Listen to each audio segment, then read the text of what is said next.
Welcome to day one, Diamond Hills Farm, Farming Adventure 2021, Hudson Valley Farm, grass-fed, grass-finished beef. Here's what's up. It's loading day. It's the first day of the season. It's May 2nd.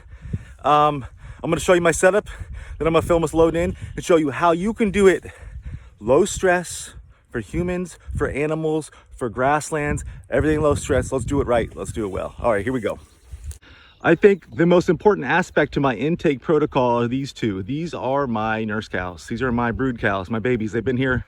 Brown cow's been here 10 years. Black one's only been here a couple years. Now, the black steer's kind of skittish.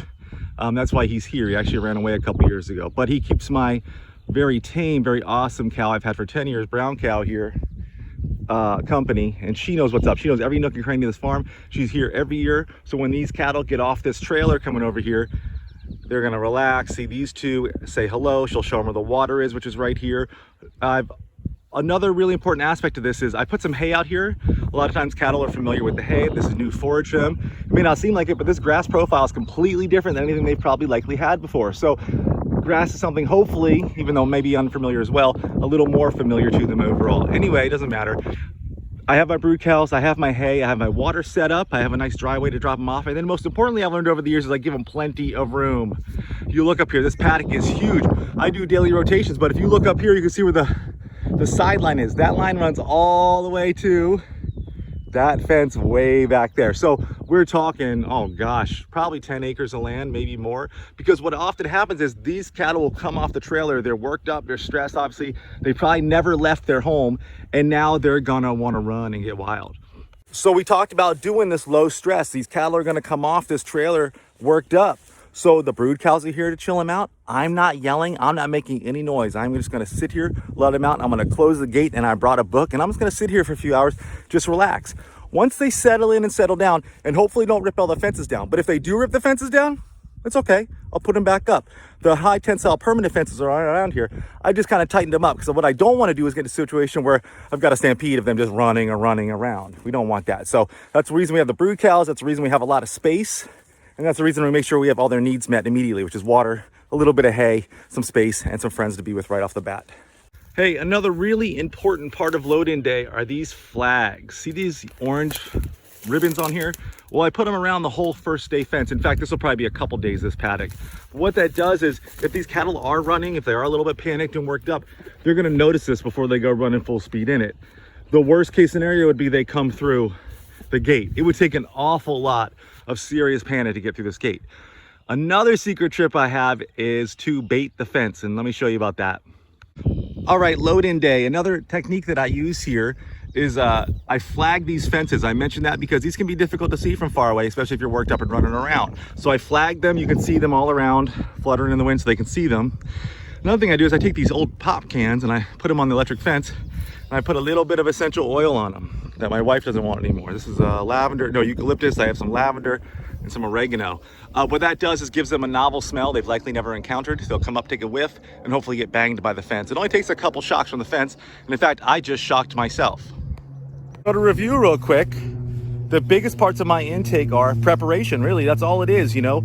Preparation and no stress, no yelling, no banging, no screaming. Even if things go wrong, yelling's not gonna help you with anything. It's like when dogs get in a fight, people start screaming. I always felt like that just encourages them more. So if the cattle are worked up, I'm gonna leave them be. I'll let them sit out here all day long and just relax, chew their cud, just get into the program. Welcome to Diamond Hills Farm. You're gonna have a great life here. We're happy you're here. Meet Big Mama, Big Brown Cow. She's been here 10 years. She'll show you the rope. Have some grass, and we'll see you soon. The next video you're gonna see is when the cattle come off the trailer, so fingers crossed. So the whole point of this video is talking about low stress handling. So at this point, we have about 20 cattle out in the field, and our last trailer of the day is coming in. You can see I've got it all opened up here. If you look up top here, you can see a dividing line here. That's the only line I have up in this main pasture. That line runs all the way to the back there. And so that gives them, you know, a good 10 acres to mess around in. I do know that if they do start circling over and over again, you're supposed to walk with the cattle. But I've learned in the past to not build a paddock that's big enough to let them really roam. So this paddock lets them walk, but it doesn't contain them enough so that they're gonna be really circling like a mosh pit. So here comes the truck. I'm gonna film it unloading so you can check it out. Again, the whole theme is nice and easy. No yelling, no screaming. Let's just get them done. Intake day at Diamond Hills Farm. So the rest of the cattle are out here somewhere. I'm sure they'll come up when they hear these guys getting off. So we'll let these suckers out and see if they come say hello.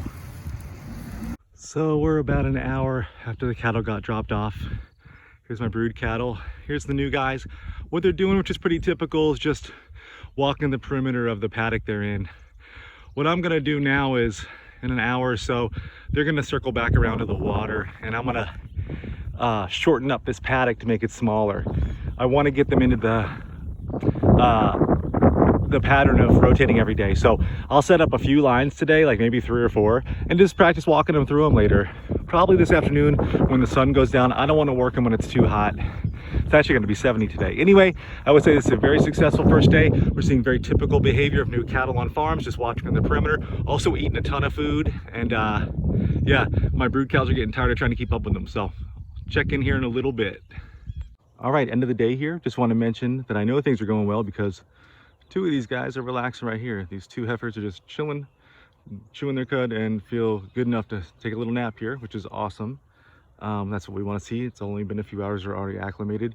My cows are restless, looking for treats because they are spoiled and they can't believe I would be here without giving them treats. And the rest of the herd is just kind of munching on some of that grass hay I put out earlier. That second cutting, that real nice cutting. They're eating some of that. So anyway, I'm gonna take a little break here and come back one more time before it gets dark, just check up on everybody. So we'll see you then. So I've got their sweet feed in that bucket there. I know that brown cow and the black cow are really into the sweet feed. So now I'm just kind of waiting on them out. I want them to come to me. I don't want them to get in the habit where I'm always bringing this bucket of treats to them. It's all right, I have patience, right, for this process. So, you know, I'll pick up the bucket. Yip, yip, yip. Yip, yip. Give my call and my shake. Brown cow knows there's treats in here. Yip, yip. And eventually they'll come down. If they won't, what I'll do is I'll put the bucket right here. Here's the opening of the gate. There's one we just built across the way. You really can't see it. But I can put the bucket here at the entrance where they're gonna come through here, all right? Leave it right here. And I can go up there and push them down. I know the brown cow and the black steer are gonna come right here for that, and the rest of the cattle should follow them pretty easily right down the hill. So let's give it a shot. So welcome to opening day 2021 cattle. I would say things are pretty relaxed. I've got my book here. I'm just sitting around kind of reading and moving to be near them, and they're tolerating me very well, I would say. My brood cows are up on the hill just hanging out. They're pissed because they can't go their normal walking path. I actually ended up blocking the cattle in this area because I had the opportunity. Normally I would kind of give them more time to stretch out, but they're doing so great that I was like, let's get right to it. So I blocked them in here. They're in a small paddock for the day. Not a small, they're in a very large paddock for one day, considering there's only 8 cattle in here. And then I'll just cycle them through maybe once, maybe twice a day, just to get them used to practice moving, just to get used to me, the routine. And it's a reinforcing experience. You know, if we're looking at this from a behavioral and animal behavior perspective, I'm gonna call them, I call my yip, yip, yip. You'll hear it in the next video. They'll come and they'll always get something good, whether it's new forage, maybe I'm bringing them to a new water supply, maybe I'm just giving them a treat. The point is that when they follow me, when I do my call, they always get something good. So we'll try that later. I'm taking a break for now. I'm just gonna keep reading. Intake, day 2, Diamond Hills Farm 2021. Anyway, real quick, we did our first move today. I didn't film it because it's usually hectic. So this is where the brood cows come in, you know? I got my treat bucket. They're gonna come. This new group, they're young, they were ready. They wanted to run and play. So what's important though is I'm beekeeping now. There's a lot of parallels to intake and beekeeping because you intake bees at the beginning of the year. There's always stragglers you can't get out of the box of bees. There's always stragglers you can't get ready to stay with the herd for various reasons. Leave the door open, be patient, let them walk in on their own. Now, that can present its own issues because if the herd goes through the door you've made, heads down the line, and now they're at the opposite end of the field where there's no entrance there. The door is not there. So you may have to follow the herd, open that door. You may have to push them through yourself, which is what I typically do, but very patiently. We're in no rush. Give them like an hour to move through if they want, especially with calves involved. So anyway, patience is key. First day move is always a pain. Whatever you do, don't pressure them. Don't yell. Take it easy. You want to get off on the right foot. If worst comes to worst, it takes them all day to get through there. No big deal, they'll figure it out. Worst comes to worst, you have to walk an extra half mile to open another gate. Let them go through naturally.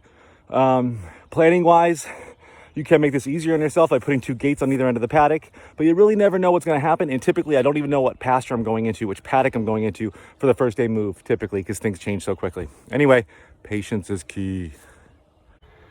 Hey, what's up? Jason Detzel, Diamond Hills Farm, 2021 rotational grazing season. Another phenomenon has occurred on our first day of grazing here. We have some very, very loose stools. These are new cattle. They're stressed. They're eating very high water content forage because it's very early. From what I understand, it's also very proteinaceous, making their stools loose, very loose, not diarrhea, but very loose. So the solution that I found over the years is to just bring a little bit of hay out. So I just brought 1 bale out. Typically I do 1 bale per 50 cattle. And what they do is they end up taking a couple bites of that fiber, and it kind of firms up their poops a little bit, which is what we want. We don't want it running through them so quick that they can't absorb all what's in there. So the point is to just slow down a little bit of what's coming out their back end. And speaking of what's coming out their back end, let's check, because we just saw a manure pat squirt right out of here. This guy, it didn't look that wet. Anyway, the cattle just woke up. They're kind of taking a walk just to chill, but I know they'll come back here and consume some of that that hay at some point. Here's the manure pat that animal just let go. I do not feel bad about that at all. That looks fine. I would not consider that to be a manure patty that's far too wet. But I have been next to some water fountains as they occurred next to me. So anyway, we'll let the hay out here for now. We're gonna head home for a bit and then come back later and do the cattle's first move today. What's up? Jason Detzel, Diamond Hills Farm here. If you look way behind me, you'll see a group of cattle. They are settled in. We have finished up our intake for 2021. Things went spectacular. The weather wasn't perfect. We had a lot of rain, a lot of flooding, and I got beaver problems to deal with. But the cattle are settled. They've got water. They've got plenty of food. The fence is as hot as it's going to be this time of year. It's only peaking at about 5,000 volts, and the small, crappy, faraway parts are only like 1.5. But don't tell the cattle that. One of the center lines shocked me this morning. Anyway, my plan for these cattle is now that they're settled and they're up and about, I'm gonna let them get real fat and eat all morning. I'll come back in the afternoon and we'll do our first group move together, and I'll film that. I wanted to mention though, I think it's really important the first couple days, because you don't know these animals and they don't know you, is to take a walking stick with you. I have a post just in case somebody gets too close, to give them a little, hey, just show them that post. Be like, you're too close to me. You know, they'll consider that to be a really long arm of yours. Anyway, you don't know these cattle. They can be too friendly. They can think you have a treat, or they could be aggressive. It does happen. I've got some pretty crazy aggressive bull stories. Anyway, intake 2021 is done. I'm happy. We had a really low anxiety year for that. It was great because I knew what to expect. No fences ripped down. Water's fine. We got a little bit of mud that's to be expected with 2 days of rain, but I would say that we are now moving into grazing. So our first day of rotational grazing will start this afternoon, and I'll catch you guys then. Over and out. Oh yeah, pro tip, moving hay bales is a lot easier if you put it on a sled, if you have to walk it somewhere. I'm only moving a single bale. The road is super wet. I don't want to drive through it, so I throw it on a sled and I carry it on out here.